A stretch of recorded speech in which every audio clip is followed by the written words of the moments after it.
ওনার সম্পদের ফিরিস্তি এত বড় যে কোনটা আগে বলবো কোনটা পরে বলবো এটা আমার মাথায় ধরে না। একজন আইজিপি মহোদয়, ওনার যদি এত সম্পদ হয়, 800 বিঘা 600 বিঘা প্রায় 1400 বিঘা তো আছে গোপালগঞ্জের দিকেই, তো আমার কাছে মনে হয়েছে যে এইসব অভিযোগ তো এটা তো আর মনে অস্বীকার উনি করেন নাই যে এই জমিগুলো আছে। তো আমার এলাকায় আমি বলে আসছিলাম যে কিছু লোক আছে অনেক সময় যে জায়গায় যায় কিছু পয়সা করে থাকলে একটা করে বিয়ে করে আসে, আর উনারে দেখলাম যে উনি যে জায়গায় গেছে মোটামুটি জমি জমার মালিক হয়ে আসছে। দৈনিক পত্রিকার অনুসন্ধানী প্রতিবেদনে উঠে আসে পুলিশের সাবেক মহাপরিদর্শক বেনজির আহমেদের নামে বেনামের অবৈধ সম্পদের চাঞ্চল্যকর তথ্য। দীর্ঘ চাকরি জীবন শেষে 2022 সালে অবসরে যান পুলিশের সাবেক এই আইজি। অবসরের পরপরই বেরিয়ে আসে তার সম্পদের নানা তথ্য। পর্যায়ক্রমে প্রকাশ হতে থাকে তার সব অবৈধ সম্পদের তথ্য। ওনার 34 বছরের লাইফে ওনার বেতন সহ হওয়ার কথা 1,74,00,000, প্রায় 1.25 কোটি, কিন্তু 1.25 কোটি তো ওনার বেতন টেতন মিলে আর ওনার মেয়ে আর বউ মিলে মাশাল্লাহ প্রায় কয়েকশো কোটি। তো এত টাকা যদি ওনার থাকে কেউ কোনো কথা বলে না, মানে একটা ইনকোয়ারি যে করবো, আমি কিন্তু বলছি না যে উনি এখনই দুর্নীতিবাজ। আরে ভাই, এত সম্পদের হিসাব আসলে একটা ইনকোয়ারির কথা বলবে না কেউ? আপনি দেখবেন যে 31 তারিখে রিপোর্টটা হওয়ার পর আমি কাউরে কথা বলতে শুনি না, সবাই মনে হয় যে একটা ভয় পায়, ভয় মারা যাবে, নাইলে তারে মামলা দিবে, তারে এই করবে সেই করবে। মানে কি, এটা বঙ্গবন্ধুর বাংলাদেশ, স্বাধীন বাংলাদেশ।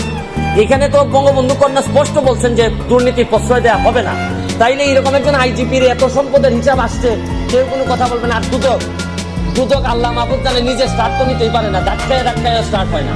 দুদক কি এটা? আমি তো অনেকদিন ওয়েট করছি, এটা আমি তখন আমেরিকাতে যখন আমি রিপোর্টটা দেখছি, দুদক এটা বলবে না, ইনকোয়ারি করবে না? আরে ভাই, একটা কাজ তো করো, এতগুলা বেতন নিতেছো, খালি এই যে কাজী আর ওই যে সাব রেজিস্ট্রারের মামলা করার জন্য দুদক আসে নাই তো।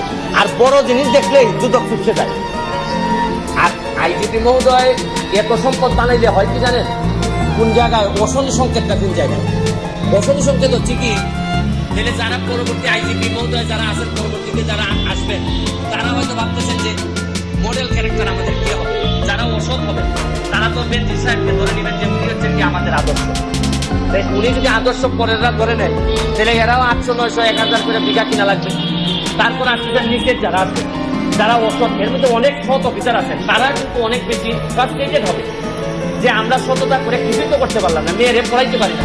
আর বেনজির সাহেবের শুনলাম যে মেয়ের অভিযোগ হচ্ছে যে মেয়ের একটু নর্থ সাউথ থেকে একটু রেস্ট নেওয়ার জন্য একটা ফ্ল্যাট আছে। আর আমি জীবনে এতদিন হাইকোর্টে থেকে একটা ফ্ল্যাট কিনা তো দূরের কথা, ভাড়া বাসায় থাকতে হয়। তবে এখন আবার সংসদ সদস্য হওয়ার কারণে একটা ছোট ফ্ল্যাট আমার দিচ্ছে ওই মেয়ে মিশনের মধ্যে, তাও আবার 2টা রুম দেয়, ওই নতুন এমপি আবার রুমও কম দেয়।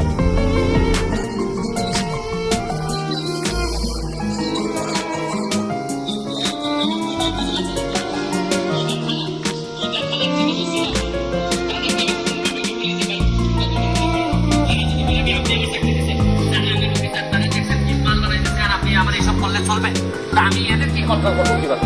আবার এসপি সাহেব যদি বলে যে একটা ফোন কাইটা দেয়, আমি কি করবো? কারণ যে সম্পদের হিসাব দিচ্ছে তাতে এক ব্যারিস্টার সুমন এমপি না মানলে কি হয়? এইসব চিন্তা করে দেখলাম যে এত লোকের সাথে কথা বলার চেয়ে একটা অ্যাপ্লিকেশন দুদকে দিয়ে আসি। আর দুদক যদি মনে করে না এত বড় জিনিসের বিরুদ্ধে দেওয়া যাবে না, তাহলে তো আমার মহামান্য সুপ্রিম কোর্ট তো আছেই, এইসব জায়গায় নক করবো।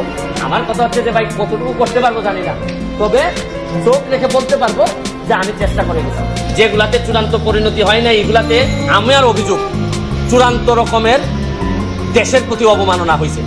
কারণ আমি তো এককভাবে দেশের মালিক না যে অবমাননা হইলে সব দায়িত্ব আমার। আমি আমার জীবন যৌবন সবকিছু এক রিস্কে রেখে আমি এগুলা সারা বাংলাদেশের মানুষের সামনে নিয়ে আসছি। বিচার তো কয়েক প্রকার হয়, একটা হচ্ছে গিয়ে হয়তো কাঠ করায় দাঁড়ায় না, কিন্তু মানুষের বিবেকে মানুষের বিবেচনায় তো একটা বিচার হয়।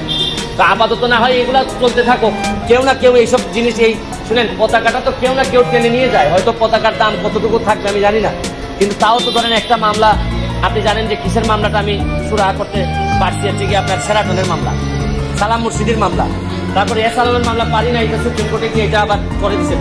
কিন্তু শুনেন, আমাদের ট্রায়ালে, আইন অঙ্গনে ট্রায়াল আমরা যখন করি, বিচার যখন করি, তখন আমরা যখন বুঝি যে এই আসামিরে বাঁচানো যাওয়া কঠিন, তখন কিছু কিছু কথা আমরা ট্রায়ালের মধ্যে বলে রাখি, ডিনায়াল বলে এটা আমরা ডিনাই করে রাখি, যাতে আপিলে গিয়ে কাজে লাগে।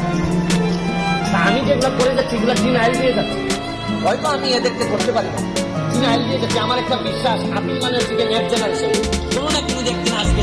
আমি যদি একটা কোটির ব্যবধানে এমপি হইতে পারি, যেটা আমি জীবনে চিন্তা করি নাই যে আমি এমপি হবো, আর আমার নমিনেশন আমি জীবনে জানি যে আমি হয়তো পাবো, মানে এত লোক আমার বিরুদ্ধে, নিশ্চয়ই শেখ হাসিনা হয়তো এত লোকের বিরুদ্ধে দেখে হয়তো আমাকে দেবেন না।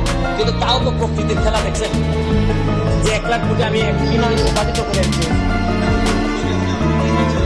এই যে ওনারা ইনকোয়ারি করবে, ইনকোয়ারি করে আমাদেরকে জানাবে যে ওনারা কি পাইছে না পাইছে। নেক্সট হচ্ছে গিয়ে যে জায়গায় দাঁড়ায় আছে এই জায়গায় আবার দাঁড়াবে।